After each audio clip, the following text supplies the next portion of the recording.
Boa noite a todos. Eu não sei se eu estou online já.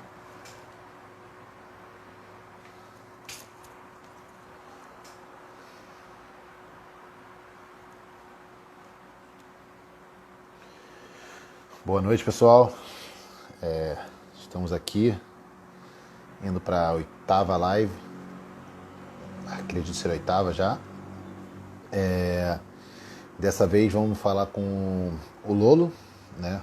Lawrence McGrath, Lolo para muitos. E o Lolo tem uma história muito rica no squash nacional. Para quem não conhece, quem está menos tempo de squash, né? O Lolo foi um jogador top 100 mundial e depois ele foi um ótimo treinador de squash, treinando o Paul Connolly, o Jorgito, o David Palmer, entre outros. O Lolo teve presente em 4 Jogos Pan-Americanos, tá? E rodou o mundo pelo squash, né? América do Sul inteira, Paquistão, Egito, Malásia, entre outros. Eu vou falar um pouquinho sobre as conquistas, as decepções, por que ele decidiu se afastar do squash brasileiro e hoje em dia, o que ele anda fazendo hoje em dia, né? Carreira de marketing esportivo, que ele vai contar um pouquinho para vocês o ineditismo que ele tem e tudo mais. Vamos botar ele aqui, vamos ver se ele já está online. A Caia já está online, mas vamos ver se o Lolo aparece. Temos Paul, temos Rony, Reco, Mori. Hoje a turma tá boa. Vamos lá, ele ainda não entrou. Então, assim, só para já antecipando, na semana que vem a gente tem a Giovana Veiga falando sobre o squash universitário americano. Ela estuda nos Estados Unidos, então é muito legal. Uma visão diferente, né? Para o jovem hoje, ele pode querer estudar nos Estados Unidos, fazer uma faculdade e ela já está lá fazendo, né? Então, muito legal. Luis Chávez, bem-vindo, Luis Chávez. Volver ao Brasil. O Lolo entrou aqui, vamos lá. Vamos começar.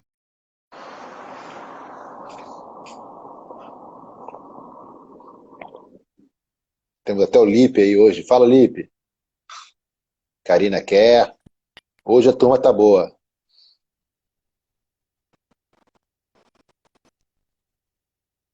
Lolo tá entrando, Lolo tá entrando.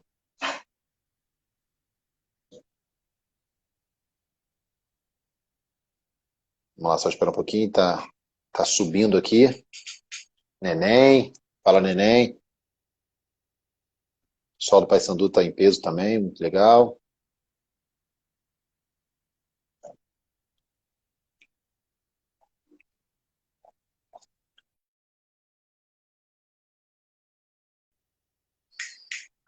Espera aí que o Lolo saiu, pessoal. Temos problemas técnicos.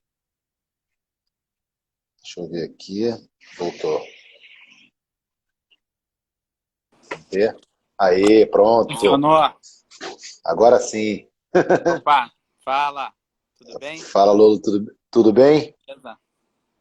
Vou até botar Lolo, o áudio para ver. antes de começar, eu preciso só fazer uma observação aqui. Muitos já estão online, né, que você conhece, mas a gente tem a presença do John Hughes aqui. Eu acho que isso aí Pô, é Johnny, um milagre Johnny é um muito bom. capítulo à parte. Exatamente, né? É Talvez muito o bom, primeiro muito bom. capítulo. É antes o prefácio, né? Mas Exatamente. muito bom. Lolo, é um prazer ter você aqui. Eu acho que contar um pouco da história do squash, né, carioca brasileiro, acho que a gente tem que falar da sua família, de você. Acho que a gente vai falar da sua mãe, que é uma figura muito importante. Acho que eu não sei se ela já entrou na quadra alguma vez, mas Só é para uma figura entregar que foi muito. prêmio. Sabe, Para isso entregar foi prêmio. bastante. Isso foi bastante. Então, assim, eu acho que é legal a gente ter essa troca, né? Muita gente, talvez de nova geração, ainda não saiba quem é você por seu afastamento. Hoje em dia você fica só no Paysandu. Mas eu acho que o objetivo principal aqui é trazer um pouco de conteúdo, de história, né? E de futuro do squash. Eu acho que você é Não. uma história viva que está aí para contar. E eu quero que também, ao final, Lolo, como eu bati nessa tecla, né? Quero que você fale do seu hoje em dia, né? Porque eu acho que existe muito atleta de squash, né, profissional ou até amador, que às vezes a carreira como profissional ela pode terminar de alguma maneira, mas ele pode seguir o rumo do marketing esportivo, já que ele é um apaixonado por esporte e tudo Legal. mais. Eu vou deixar você Bacana. falar, começar aí, Tá. e até o Paul tá aqui também. O Paul Tá, tá, o Paul também. tá. Tô sob pressão. Tô vendo o Paul, o Rony, o Johnny, é É, claro, Marcos Vinícius, que além de ter sido meu chefe no Fluminense, é uma pessoa que o squash brasileiro deve muito e não sabe. E eu vou contar essa uhum, história também. legal, Roberto Mori, um dos originais M4, que é uma outra história também, muito boa. Carlinhos legal. Galvão, filho do velho Galvão, do grande promotor de eventos. Chulé, nossa, se for parar, Lipe, a gente tem uma história ótima também, enfim. Vou contando aqui. Eu acho Boa. bacana começar, como é Squash Rio, eu fiquei pensando muito isso. Squash Rio, eu vou concentrar a influência do Rio na história do squash brasileiro. Eu acho que tem toda uma história de São Paulo importante e até sugiro que você convide aí, se precisar da ajuda, tanto o Rony, o Mário, o Rony é próprio interessante. Mori, e, enfim, e até indo para a velha geração, acho que seria gentil convidar o Kiko, que é uma pessoa importantíssima nessa história, e, óbvio, o Rafael e todo mundo. Mas eu vou contar um pouquinho do que aconteceu do nosso lado de cá e do Paysandu nessa história toda. Acho que é importante entender onde é que o Paysandu se enquadra nessa história e dos anos 80, anos 90. Mas eu queria começar também falando por que eu me motivei em conversar com você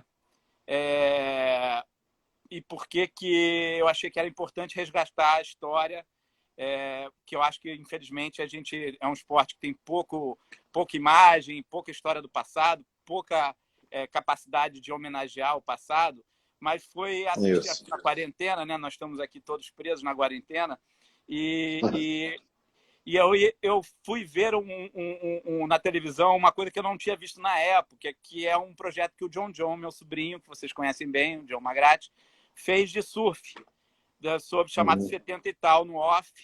E aí depois engatou com um outro projeto chamado 80 e tal, e depois uhum. engatou também com um outro que eu assisti sobre o IMEA 5000, que era o começo dos eventos de surf. E aquilo me motivou. Eu falei, pô, aqui tem uma história muito similar, por incrível que pareça, com a história nossa do squash. O squash tem Uhum.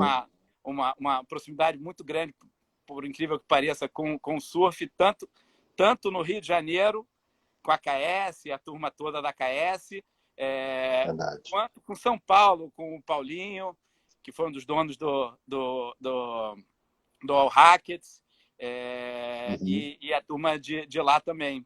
Mudinho, que infelizmente já nos deixou, mas que também gostava muito. Mas, enfim, aquilo me motivou e eu falei, vou falar com o FOF e tentar contar essa história.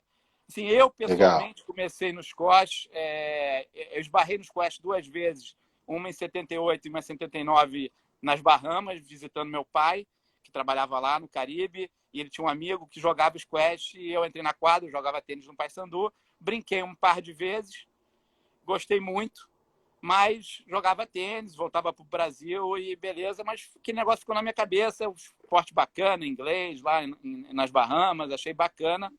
Quando voltei para o Brasil, o Johnny, que é o pai dos squash do Rio de Janeiro e do Brasil, se ele não é o pai, ele é um dos 5, talvez 3 pais. Acho que o Johnny é a Uhum. maior figura e a mais importante figura do squash.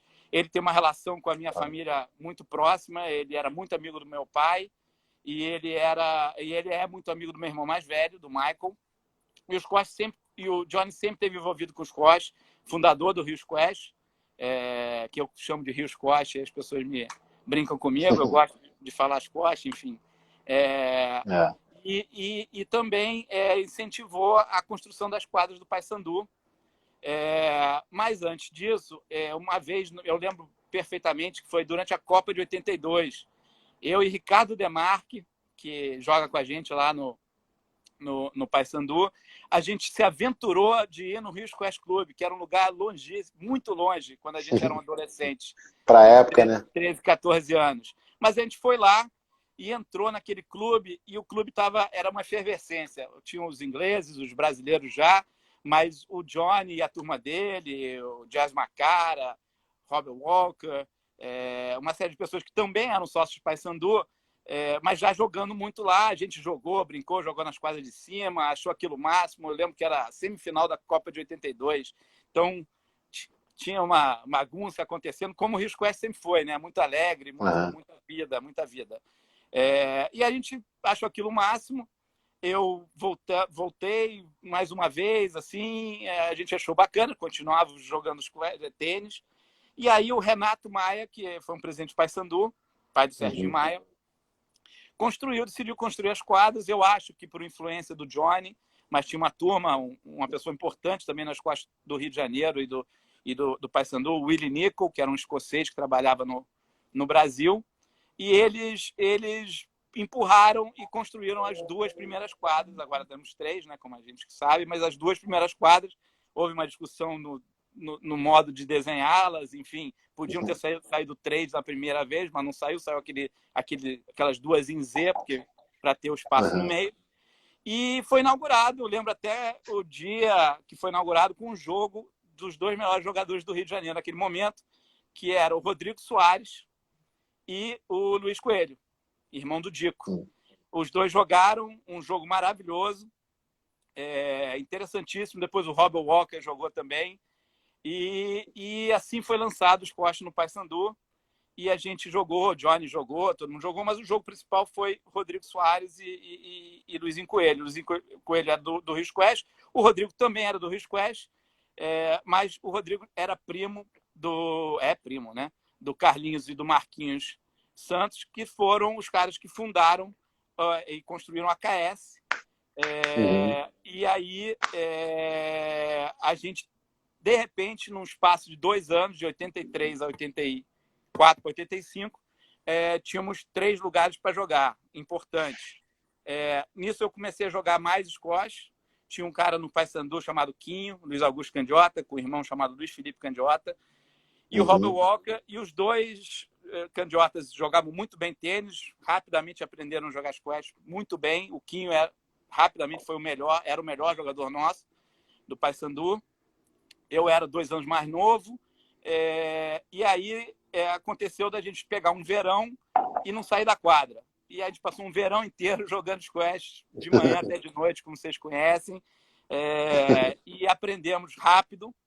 O Willie Nicol tinha um filho que jogava muito bem, que eu até hoje tentei lembrar com o Reco qual era o nome do filho, a gente não lembra, mas a gente lembra do nome da filha, a Katrina, que foi a primeira mulher a jogar bem no Paysandu. Enfim, e resumidamente, a gente aprendeu rápido, e veio o primeiro campeonato brasileiro. Naquela época não tinha circuito, não tinha nada, tinha um campeonato por ano, que também é uma história interessante que eu já vou chegar. Enfim, veio o primeiro campeonato, veio o Campeonato Brasileiro daquele ano e decidiu se fazer no Rio de Janeiro. Eu tinha menos de 18, tinha 17, e ganhei o Campeonato Carioca juvenil. Foi o primeiro campeão juvenil da história do Rio de Janeiro. E 2 meses depois, Fraser Nicol, o Lipe lembrou bem, isso aí. Fraser e Paul também. E o Paul também. O Fraser era o meu inimigo, o meu rival. Que rival. Jogava muito bem, já jogava na Inglaterra, enfim, jogava muito bem.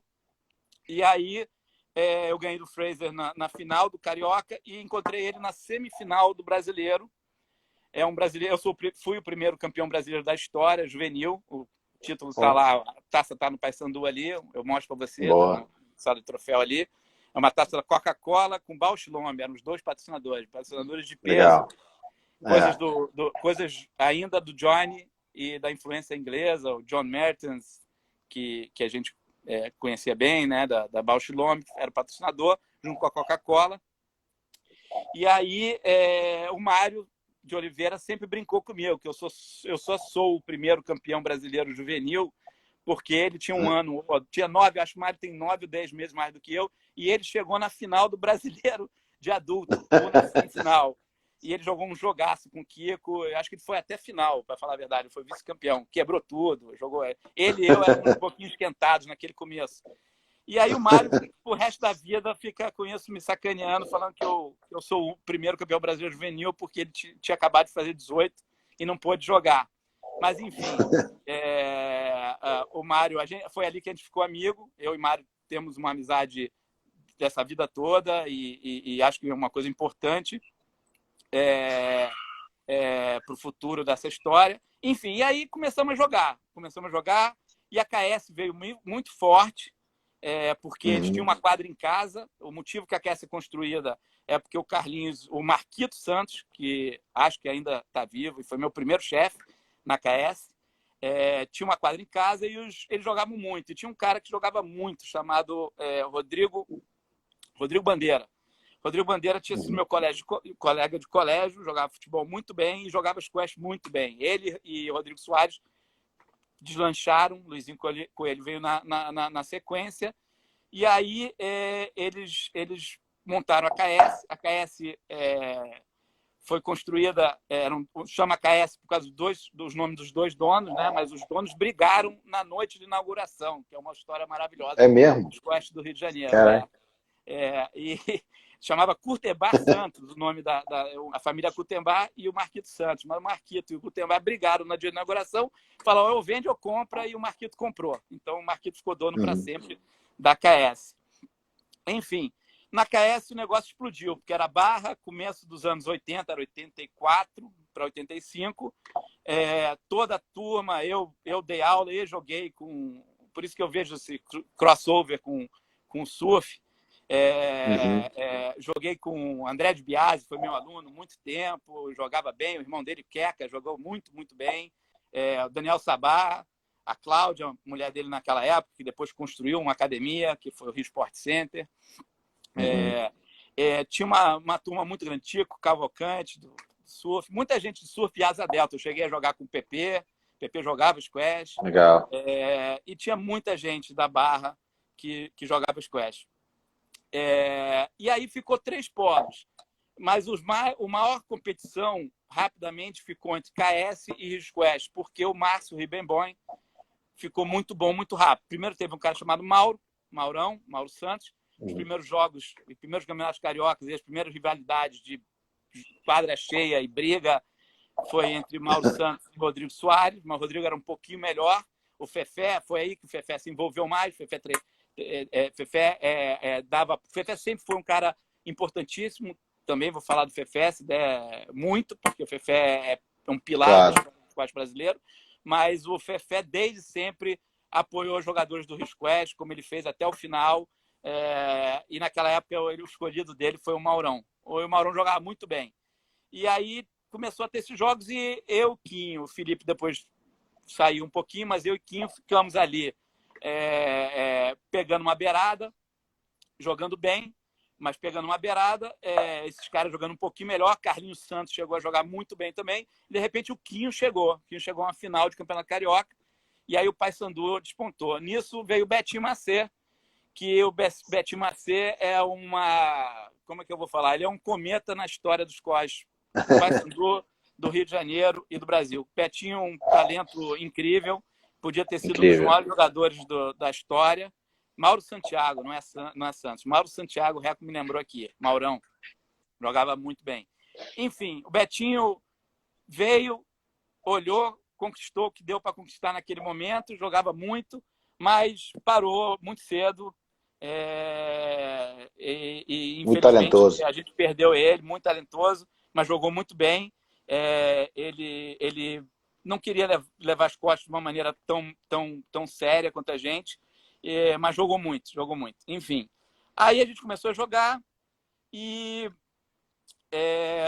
o Rio Squash sempre apoiou muito trazer estrangeiros e fazer torneios no Brasil.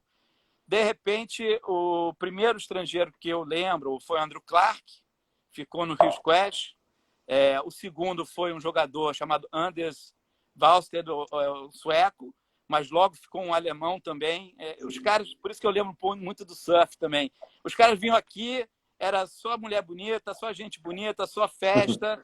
e ganhavam bem os torneios. E aí acabamos ficando aqui uns 2, 3 meses. O Karol Martini, que era o número 1 da Alemanha, foi um cara que ensinou muito a turma da Barra. E aí o Fefé decidiu dar o passo a mais.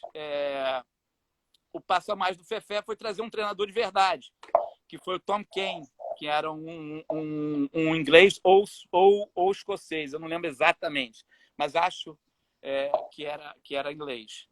Que é o que levou o Betinho para a Inglaterra. O Betinho ganhou um torneio no qual o prêmio era ir para treinar na Inglaterra, mas nesse período que o Tom Kane ficou no Rio, e ele ficou no Rio Squash, ele era treinador do Rio Squash, o Betinho foi muito, virou sócio do Rio Squash, foi muito. Eu sempre frequentei muito o Rio Squash por causa do Johnny, por causa depois, porque o Fefé virou e o Reco viraram meus melhores amigos durante muito tempo.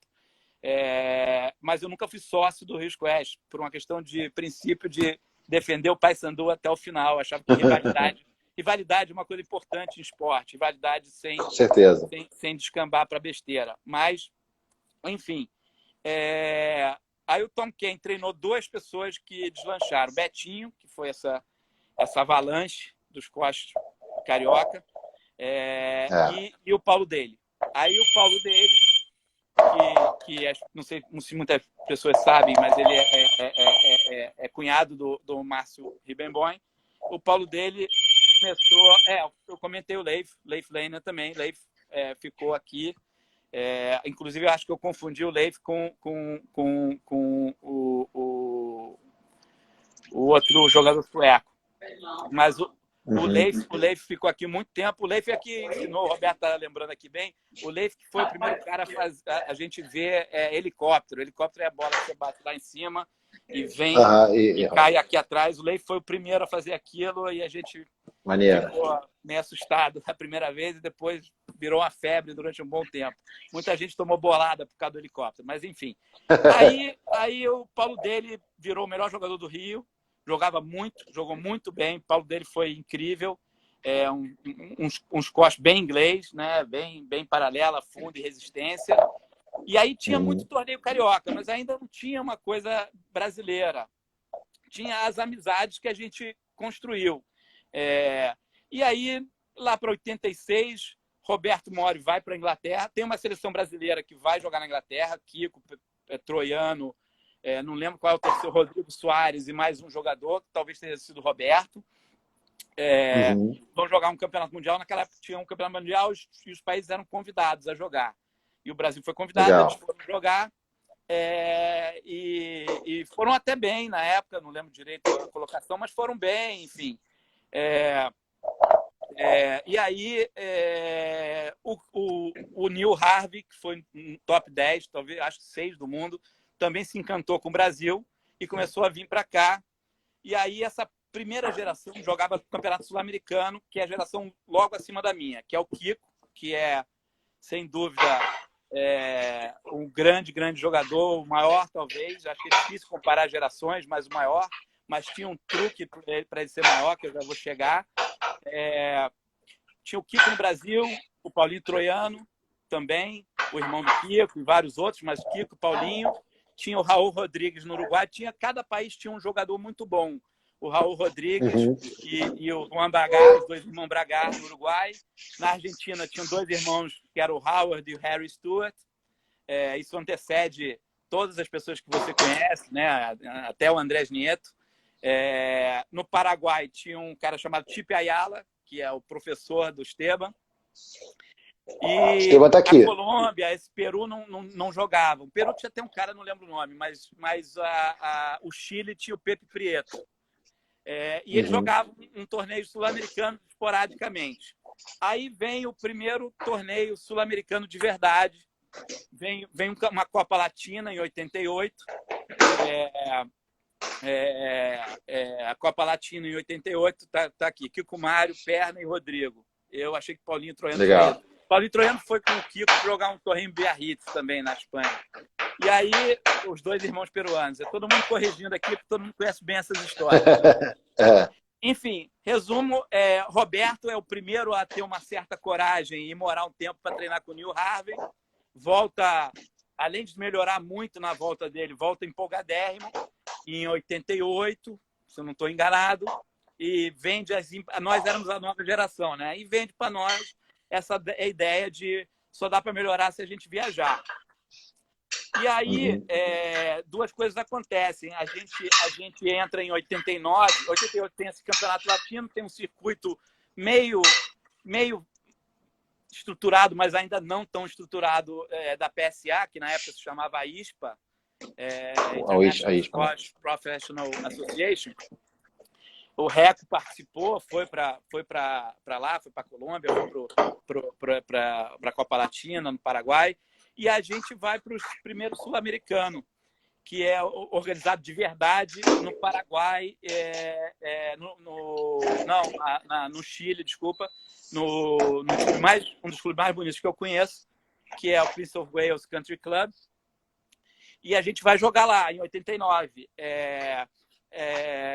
Eu lembro que eu tranco a faculdade, estava no mercado financeiro, trabalhava na Fonte, na corretora.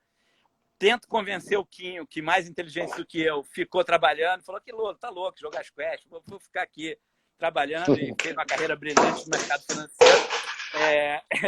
E aí eu sou o único carioca aí lá tá o Mário, tá o Roberto, tá o Mário, eu lembro bem Mário, eu faço minha primeira amizade internacional, que fica até hoje, é o meu melhor amigo internacional de squash, o Horácio Resta, da Argentina.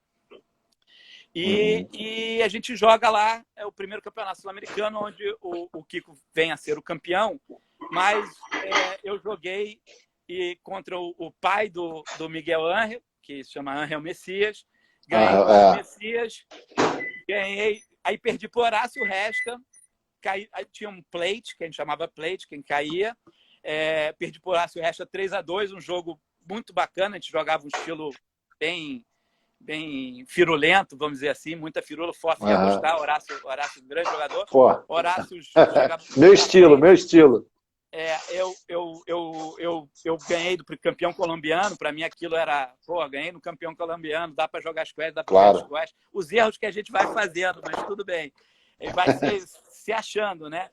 E aí tem a final vai ser televisionada, e isso também foi uma coisa engraçada. A final vai ser televisionada, e o Reco está lembrando que eu encerrei a carreira dele, eu conto depois dessa também. Enfim, a final vai ser televisionada e tem um problema no terceiro e quarto. Um dos caras se machuca, não lembro direito. A final foi Frederico Zandizaga contra o Kiko.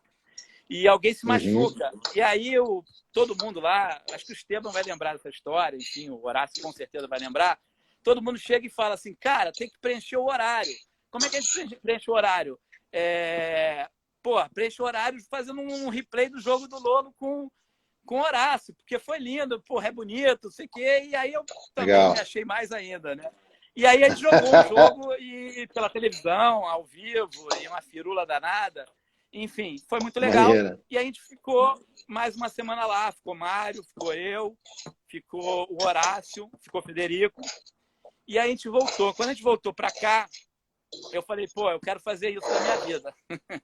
Enfim, muito legal. Eu comecei a procurar maneiras de fazer isso profissionalmente. E aí eu estava na KS e o Marquinho, que estava com preguiça de dar aula, começa assim, né?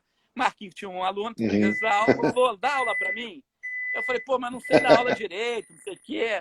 Ele falou, não, mas é fácil. Paralela, bocha, paralela, cansa o cara, é meia hora, mas em 15 minutos tu cansa o cara. E eu descobrimos que era um dinheiro razoavelmente fácil de ganhar. E aí virei professor na KS, que foi meu primeiro emprego da vida. Eu foi um pouquinho antes do mercado financeiro. Aí eu falei, vou voltar a dar aula. Já tinha dado aula, vou voltar a dar aula na KS e vou jogar. Nisso veio o circuito mesmo. O Fefé começou a fazer os campeonatos brasileiros, os campeonatos do Rio Squash, o Rio Squash Open, que é um marco e fundamental para o crescimento do squash brasileiro. Depois São Paulo fez, começou a ter etapas, né, em Curitiba, Porto Alegre, mas os primeiros eram baseados, era o Rio Squash, era o pilar.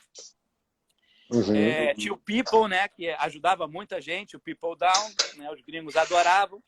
E a gente foi jogar o primeiro circuito. E aí eu me meti nisso, de jogar o circuito. E aí aí foi para o Paraguai, aí ganhei de mais um campeão, que era o chileno, Pepe Prieto. Eu falei, pô, eu acho que dá para jogar esse negócio. Enfim. Foi indo, né?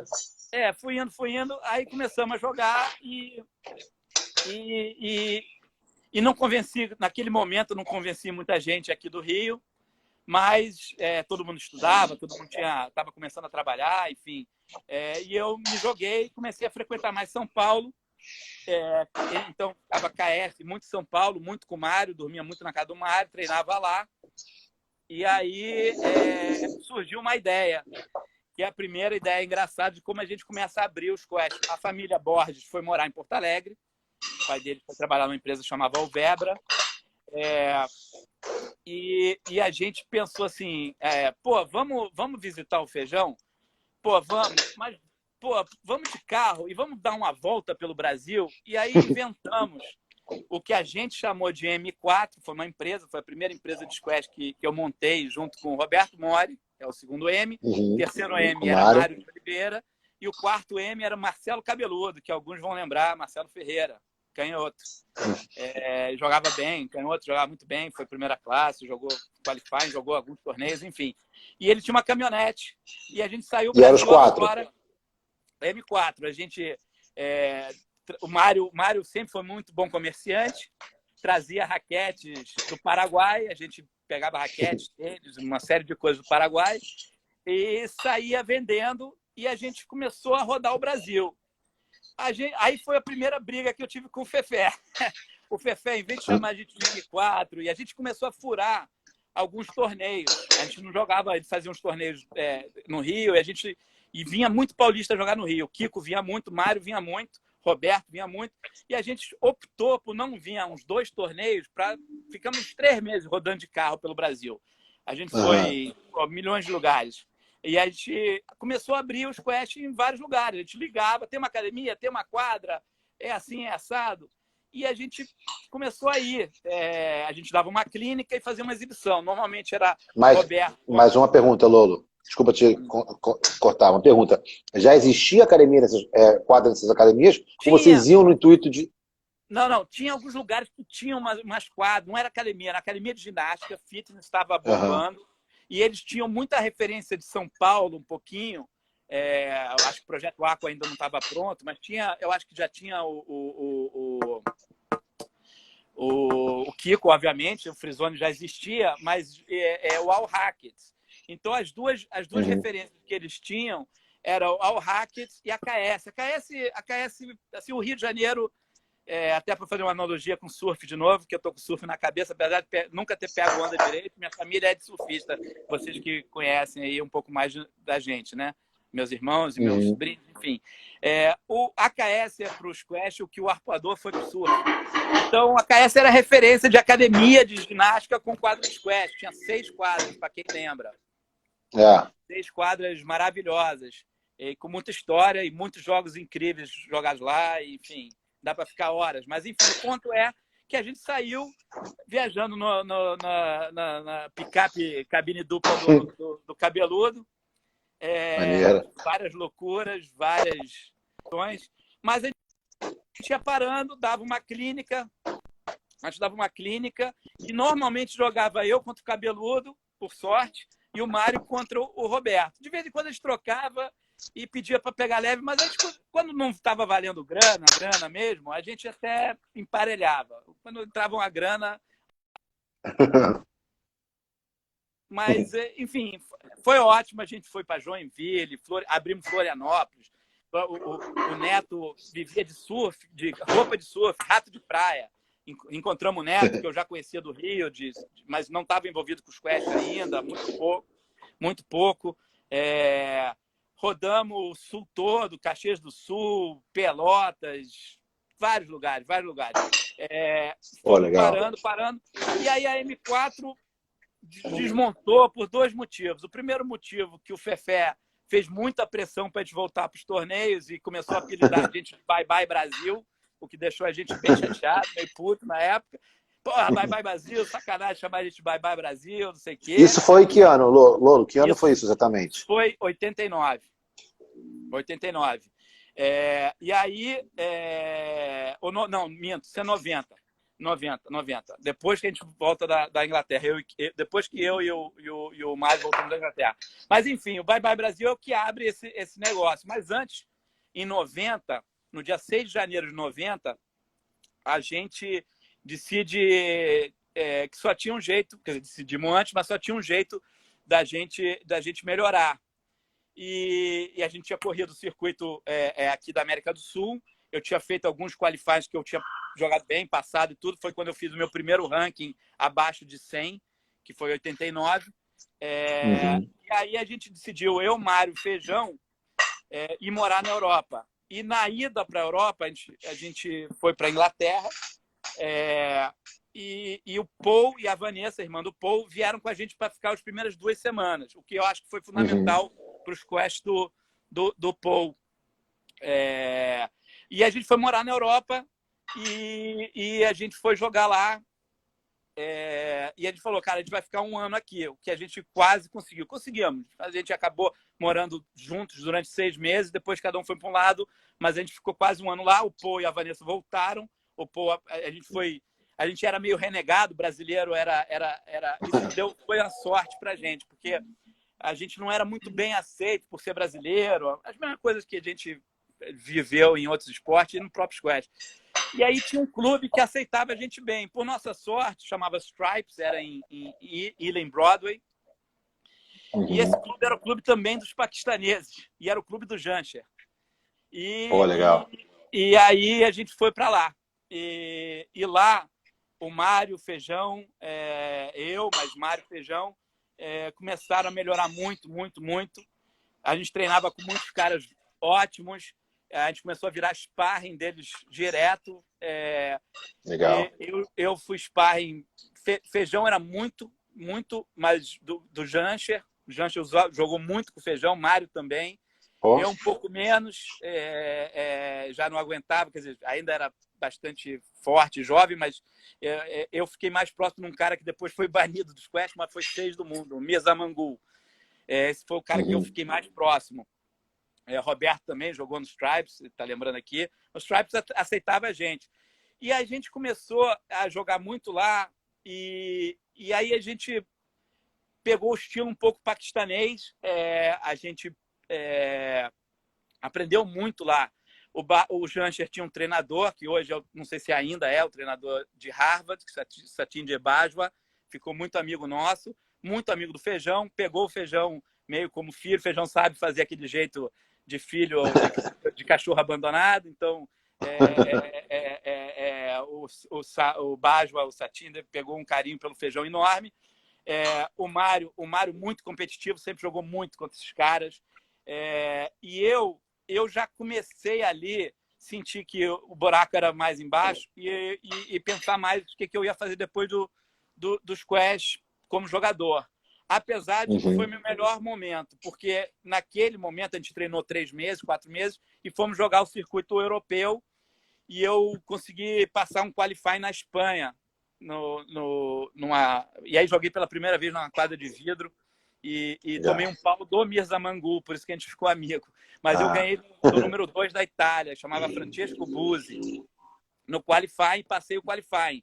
E aí me deu uma pontuação, e lá naquela época, se a turma vai lembrar, não era todo mês, não era toda semana, o ranking saía de 3 em 3 meses. Então, acumulava. Então, você ficava número XYZ, o Reco. Reco foi 130 pontos em 3 meses, porque não tinha ranking. Você ficava 3 meses naquela posição. Então, você tirava uma bela onda durante um bom tempo, né? O Reco deve ter essa onda até hoje, né? Exatamente. E aí, com esse resultado na Espanha, 2 coisas aconteceram. Eu fiquei amigo do Mizaman, que me deu um pau horrível, e numa quadra de vidro, foi a primeira vez que eu joguei numa quadra de vidro na minha vida. E o meu ranking foi para 69, que é um número engraçado, mas é o meu melhor ranking de sempre e que depois me ajudou a jogar o circuito sul-americano bem naquele ano e entrar nos torneios, enfim. Mas aí a gente fez uma viagem e a gente virou desafiante. Eu, Feijão e Mário, a gente escolhia no trem, tinha períodos de espaço, de tempo, né, entre um torneio e outro, E aí a gente tirava na sorte para onde a gente queria ir, na moeda mesmo. Vamos para o sul, vamos para o norte. E aí saímos da Espanha, e aí rodamos muito a Itália, aí fomos até a Grécia. Eu lembro que a gente estava em Bolonha, o Feijão queria ir para a Suécia por causa das louras, naquela época, secado. E o Mário, por algum motivo, queria conhecer as Ilhas Gregas. E a gente, na estação de Bolonha, tirou um cara coroa e ganhou o Mário. E fomos para o sul, o que foi ótimo, porque a gente conheceu mais uma lenda dos Squash que estava morando lá, que é o Gamal Awad, que é o Gamal Awad. Depois a gente ficou em contato um pouco com ele, mas ele ficou hospedado na casa dele uma semana. Gamal Awad é o detentor do recorde da história do jogo mais longo contra o Jahangir Khan. Gamal Awad foi o número 2 do mundo. Foi o cara que faz o elo, né? Não sei quantas pessoas conhecem, mas o Egito foi muito forte nos anos 50, 60, caiu no ostracismo nos anos 70 e 80, mas nos anos 70 teve o Gamal Awad, que era o único egípcio realmente incrível, e o único que conseguia fazer frente com o Jahangir. E se machucou e teve que ficar meio de lado num jogo de bola dura. É incrível que eles foram jogar nos Estados Unidos, num jogo de bola dura, e ele se machucou. Mas o Gamal Awad é a história dos squash total. De vez em quando no Golden Era tem foto dele. E Gamal contou pra gente. A gente desafiou o time da Grécia. Eu lembro que eu joguei com um cara que tinha uns 2,10 m. O Feijão tem essa foto. A foto é ridícula. Eu tenho 1,5 m e o cara tem 2,10 m. O cara jogou comigo. Mas o Gamal, o Mário encarou o Gamal. Acho que o Gamal ganhou. Mas o Gamal ainda jogava, já tinha se recuperado, mas jogava. Mas jogo duríssimo. Mas o mais divertido é que o Gamal Awad contou a história do jogo mais longo da vida, jogo mais longo da história do squash, que inclusive tem o primeiro ponto, que é o primeiro ponto mais longo da história do squash.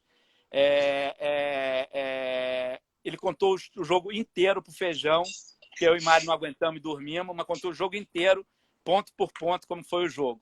Isso aí mostra o quanto era tarado o Feijão para o squash. O Feijão contou ponto a ponto, o cara contou ponto a ponto. Estamos falando aqui do Barada. Barada realmente veio, mas o Barada já veio nos anos 90. E o Barada foi número 2 do mundo, foi muito amigo. O número 2 daquele time do Egito era o Omar Borolós, que é muito amigo meu. Mas, enfim, eu vou chegar lá se der no Barada. Mas, enfim, aí a gente desbravou e encarou, ia jogando. Ficou na Itália um bom tempo em Bolonha, treinando com a seleção italiana. Eu fui convidado, porque eu tinha ganho do Francesco Buzzi, enfim, aquela história toda. Fui convidado para jogar Pô, Marquinho Witt tá aí. Marquinho, já falei. Você quer falar agora? E com você me deu o meu primeiro emprego. Enfim, aí eu tenho a mãe italiana, a dona Marisa, vocês conhecem, e aí me convidaram para jogar a seleção italiana. Eles eram bons, mas eram muito elegantes, eu achava aquilo máximo. Os uniformes eram maravilhosos, enfim. Só que aí meu pai proibiu, falou assim, não, tu vai trocar passaporte inglês pelo italiano, porque a gente não sabe o dia de amanhã, e o passaporte inglês pode valer mais que o italiano, não vai porra nenhuma. E aí acabou meu sonho de jogar pela seleção italiana. Enfim, aí tem um elo com o Brasil de hoje, que é uma curiosidade, mas acho legal, porque o Olipe botou o nome dele aqui. O motivo que hoje tem beach tênis no Brasil é porque o Feijão ficou morando na casa do Gianluca Padovan meses, namorou seriamente a irmã do Gianluca, ficou muito apegado aos pais, enfim. Feijão namorou ela e ficou muito próximo do Luca. E o Gianluca veio para o Brasil depois, e o Gianluca é o cara que traz o beach tênis anos depois. Ele até hoje é professor em Ipanema, dá aula ali da Garcia, eu acho. E o Gianluca veio ao Brasil, morou na minha casa, na casa da minha mãe, um bom tempo, e trouxe o beach tênis. Então, o squash é o pai do beach tênis, pro bem e pro mal. Ele ficou tempo treinando no Paysandu, né, o Gianluca? O Gianluca treinou no Paysandu e tudo. E aí a gente voltou. Quando a gente voltou, aí jogamos o circuito de 90, e quando a gente voltou, a gente melhorou muito, e principalmente o Feijão e o Mário explodiram. E o Mário tem jogos maravilhosos, mas o jogo que mais me marcou é um jogo do Mirza Mangu, que naquele momento era o número 6 do mundo, contra o Feijão, e valendo 100 pounds. que valia muito mais do que ponto da PSA naquela época. O nego morto de fome na Inglaterra valia 100 pounds. E o engraçado é que você jogava, pegava o dinheiro, botava na lata, e quem ganhava buscava o dinheiro, o outro não podia nem tocar. Perdeu, o outro perdeu. Maneiro. E o Feijão ganhou do Misamangu. Número 6 do mundo, Pô. eu vi com meus olhos, o Feijão ganhou do Misamangu valendo 200 pounds. Então, foi ali que a gente entendeu que tinha espaço e dava para jogar bem. Uhum. E o Feijão ganhou confiança.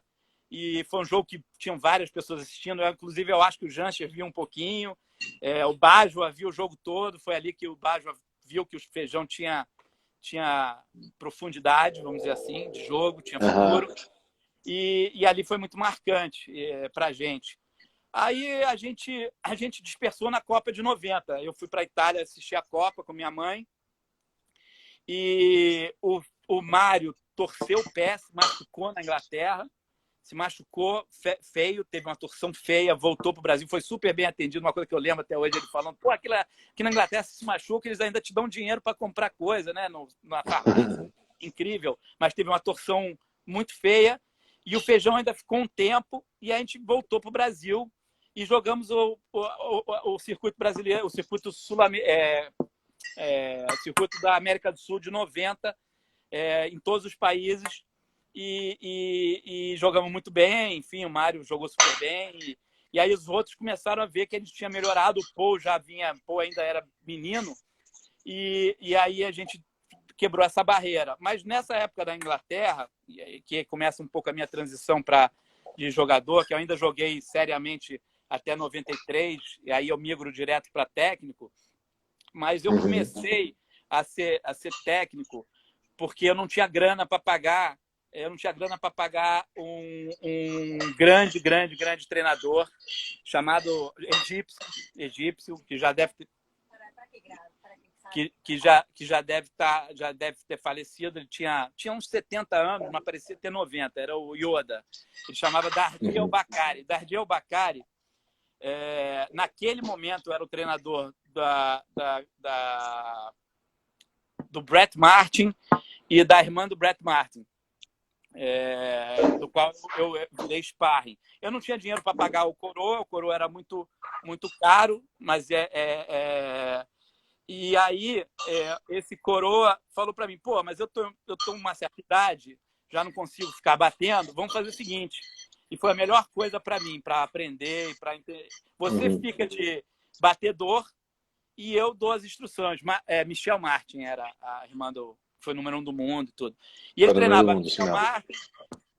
Michel Martin, o Brett Martin, os australianos. Mais alguns caras bem feras, ingleses, mas... E eu ficava lá, eu era a máquina de bola do cara, e ficava ouvindo o cara. E o coroa, Dardi El-Bakari, tinha sido o maior jogador egípcio dessa década de 50. Ele rivalizava com esse coroa, o Azam Khan, que acabou de morrer, que tinha 90 anos, que outro dia saiu aí, que ele morreu nos Estados Unidos, que é o primeiro Khan, sério, Jahangir, tudo, foi morar nos Estados Unidos e foi o primeiro grande cara com sobrenome Khan, campeão nos anos 50. O rival era o Dardi. E o Dardi, quando tinha acabado a carreira dele, foi morar na Nova Zelândia. E o Dardi é o responsável pelo treinamento, pela escola da Nova Zelândia, que teve Ross Norman e Suzanne Devoy, 2 campeões mundiais. Ross Norman sendo o primeiro cara a ganhar do Jahangir, depois dos 5 anos e não sei quantos meses sem o Jahangir perder. Primeiro cara a ganhar um game do Jahangir, depois que o Jahangir tinha ficado 3 anos e pouco sem perder um game. Ele ganha o game de 10-9, naquela época se jogava a 9, mas o Jahangir era tão Jahangir, não tem palavras para falar do Jahangir, que ele perde 10-9 o terceiro game e ganha o quarto de 9-0. Mas o Ross Norman foi campeão mundial, foi número 2 anos. E o Dardi foi exatamente... O Roberto está lembrando que a gente treinava com o Dardi no Lambs. Acho que o Roberto teve com o Dardi. E eu fiquei meses com o Dardi. Aí eu comecei a parar de treinar, mas comecei a aprender. E absorvi aquele negócio de ser treinador, de ouvir, de entender o jogo. A escola uma mistura de escola egípcia, né? Todos os países têm uma escola específica, ou pelo menos tinham, até a quadra de vidro dar uma equalizada, mas enfim, É, é, e aí com o Dardi e com o Mirzamangu, que eu virei sparring do Mirzaman, viajei para Portugal com o Mirzaman, viajei para alguns lugares meio de sparring do Mirzaman também. E o Mirzaman número 6 do mundo. E aquelas foram as duas referências que eu dei um salto de entender o jogo, né? De aprender realmente sobre o jogo. E também começou meu viés de empreendedor também. No Prince daquele ano, que o Jahangir ganhou, eu botei um terno e uma gravata, naquela época se fazia isso, e tinha sempre uma feira de material esportivo, de negócios. E aí, cara, eu fui em todas os stands e pedi para representar no Brasil a marca. Consegui, foi assim que eu comecei a conseguir financiar muito um pouquinho. Eu consegui Stellar, que eu lembro bem, Oliver, Stellar era não lembro de que país era, australiana. Mas Oliver era alemã. A Stellar acho que é australiana, Lolo. Pode ser australiana. Mas a que eu mais caí, a que mais me apaixonou e a que eu mais gostei e que eu vi potencial porque não tinha tanta concorrência, porque era gripe, é a Caracal. E aí eu peguei a representação da Caracal e foi meu primeiro negócio. Por isso que eu lembro que a M4 veio um pouco depois, porque a gente fez a tour para promover a Caracal. A Caracal era patrocinadora dos 4 naquele momento, e a tour e tudo. E, enfim, e aí foi o primeiro viés, porque eu queria viver de squash. Então eu falei, pô, só tem um jeito, vendendo material e sendo técnico, porque quando eu cheguei, a gente jogou bem em 91, 90, 91, 92. Em 92, não sei se as pessoas lembram ou sabem, o Kirmair jogava muito squash. Carlos Alberto Kirmair, nosso grande tenista. Do tênis.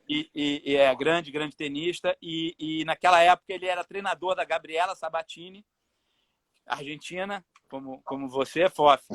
Exatamente. A Sabatini, ele e o... Esqueci o nome agora do outro cara que ajudava ele, que foi um tenista super bom e foi um treinador ótimo. Foi treinador do Nicolas Pereira depois. Mas os 3 treinavam no Paysandu, escondidos. A Sabatini treinou muito tempo, as pessoas não lembram, não sabem, mas a Sabatini treinou muito tempo no Paysandu e ela jogava muito bem squash, aliás, joguei várias vezes, Feijão jogou com ela, enfim. Mas o Kirmair era louco com o squash. E aí jogava sempre, chegava mais cedo, jogava, gostava de apostar, misto quente, não sei o quê, jogava super bem. E uma vez ele que me deu a dica, ele virou e falou assim, pô, cara, você tá com dificuldade de manter aí um top 5, eu tinha chegado a 3. E aí é uma história interessante, porque eu cheguei no 3 do Brasil num momento, e é um momento muito importante da virada dos squash no Brasil. A gente cria a CBF em 91 e o Kiko era o Kiko. O Kiko era imbatível, o Kiko era o merecimento total do Kiko, o Kiko era o melhor jogador, mas ele só precisava se provar nacionalmente. Tinha os torneios de São Paulo, que ocasionalmente ele perdia para o Paulinho Troiano e depois para o Mário. Mas ele só precisava se provar uma vez por ano, que era o Campeonato Brasileiro. Não tinha circuito. E a gente, carioca, garotão, Mário também, Roberto, ele falou, pô, cara, tá muito... Isso aí é mole pro Kiko. Ele é realmente muito bom, é o cara que, na geração dele, depois de em muitas gerações, que lia o jogo melhor que ninguém. Manha, mas, pô, ele era manhoso, ele ganhava muito pela capacidade dele de ler o jogo e de conseguir desestabilizar o oponente, principalmente o Mário, que era esquentadinho. Mas ele só tinha que ganhar uma vez por ano e ser campeão brasileiro o ano inteiro. Ele falou, cara, temos que fazer um circuito. E aí a gente criou o primeiro circuito. Eu estava começando a trabalhar na AX. Tem a AX também, que eu pulei, que é fundamental na história do squash brasileiro. 92, 10 quadras. 91 para 92. 91 para 92, se eu não me engano. Inclusive, eu convenci o Kirmair, eu fui para a AX por causa de uma pessoa chamada Rogério Capanema, que o pessoal do Paysandu vai lembrar. O Rogério Capanema Rogério, claro. o Rogério conhecia muito, a prima dele era casada com o Arthur Repsold, que hoje é um grande empresário. Ainda é, a Cláudia. A da Cláudia. A Corpore. Exatamente. A Cláudia é prima irmã do Rogério. E o Arthur foi o criador da Axe como evolução de uma rede de academia, primeira rede de academia do Brasil e do Rio de Janeiro, desculpa, do Brasil, não do Rio de Janeiro, que era a Corpore. E a evolução da Corpore é a Axe, que se chamava Califórnia originalmente, ninguém sabe disso. Mas aí quando eles foram lançar, o nome estava bloqueado, tiveram que inventar o nome da noite pro dia, por isso que veio o nome Axe, que ninguém queria dizer nada, né? Axe era o nome que ele bolou ali tem que dar um nome aí, pô. Eram 4 sócios, mas o principal era o Arthur e tinha o Marcelinho depois, que ficou durante anos tocando.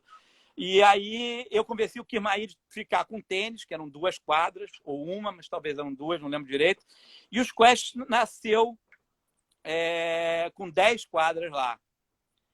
10 quadras de Squash, para quem o lugar que tinha mais quadra era 6 na KS. E em São Paulo, o Kiko tinha 4 ou 3, mas acho que 4. E o Frisone, né, na Leopoldo Porto Magalhães, os paulistas vão me ajudar aí, os universitários. E o All Rackets tinha, se eu não me engano, 5. Então, 10. O Rio Sport Center chegou a ter 6, né? Hã? Quê? O Rio Sport Center chegou a ter 6, não foi? Aí o Rio Sport Center vem depois. O Rio Sport Center é 93, 94, mas também a segunda briga minha com o Fefé. Mas, enfim. Aí o que acontece nesse momento? Nesse momento, a Axe era um estrondo. Quem lembra, os paulistas ficavam malucos, Roberto Mário ficou maluco, ficou todo mundo maluco com a Axe. E aí a gente começou, e aí a gente falou, tá bom, vamos fazer o circuito. Primeiro campeonato eu falei, eu consigo patrocínio, era da Estácio, universidade, que depois encampou a Axe. Vendi, talvez tenha sido meu primeiro patrocínio, que começa a minha carreira de patrocínios. E aí a gente vai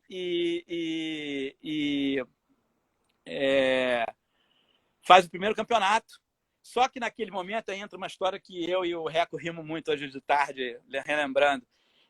Nesse momento, o Mário estava na Itália, o Mário já voltado para a Itália, e estava trabalhando lá numa academia no norte de Milão e jogando, e foi lá que ele fez um jogo brilhante. Na verdade, o jogo foi na Espanha, se não me engano, na França, que ele perdeu do Jonathan Pau a 3-2 pau, e ele só perdeu porque ele tinha um voo e deu a acelerada que não devia e perdeu o jogo, mas enfim, essa outra história, deixa o Mário contar. Mas o Mário estava na Itália e o Feijão estava no Paquistão, treinando. E o Baggio tinha convidado ele, o Feijão e o Sabir. O Feijão sempre foi muito próximo do Sabir. Sabir Butch é uma pessoa importante, apesar de eu nunca ter tido muita relação com o Sabir e nem muita amizade. Ele é uma pessoa fundamental na história do squash brasileiro. Sabir tem uma história pessoal também com o squash fundamental. Ele foi treinado para ser número 1 do mundo. Infelizmente não conseguiu, mas ele tem uma história bem interessante. Em outro momento eu conto, mas enfim. E aí a gente fez o primeiro. E nessa época que entra aí os preparadores físicos no squash brasileiro, ou pelo menos no squash do Rio de Janeiro. Eu tinha um treinador, foi meu melhor momento, inclusive foi o melhor torneio que eu joguei. Eu perdi por perna de 11-9 no quinto. 11-9 no quinto, na semifinal. E eu tinha um treinador de preparação física que é uma lenda no Rio de Janeiro, Tony Bonilha, Tony Baba de Sangue. E o Tony foi treinador do Rickson, foi treinador de vários lutadores, do Malibu, que a gente vê aí. Uma pessoa que já faleceu, mas gente do bodyboarder, Marcelo Bering. A gente treinava só pessoas... Eu era o menos importante e o menos casca grossa. Só que o Tony me preparou como lutador de jiu-jitsu. E eu fiquei muito forte naquela época, a turma vai lembrar. Eu comia banana no intervalo dos games. As pessoas riam muito, que ele me dava banana. Era que nem boxe, era que nem UFC hoje em dia. E funcionou, para falar a verdade, funcionou porque eu aguentei bem, enfim. Resumo da ópera. o Paul e o Feijão começaram a treinar com 2 preparadores Ô, físicos. Lolo, a live, peraí, Lolo. A live vai cair agora, tá? Que faltam 19 segundos. E aí a gente vai fazer aquele processo de entrar de novo, Tá. beleza? Tá bom. Porque a cada hora a live cai e volta de Eu novo. sei. Então eu vou fechar aqui. Eu vou fechar aqui pra gente fazer de novo, beleza? Beleza.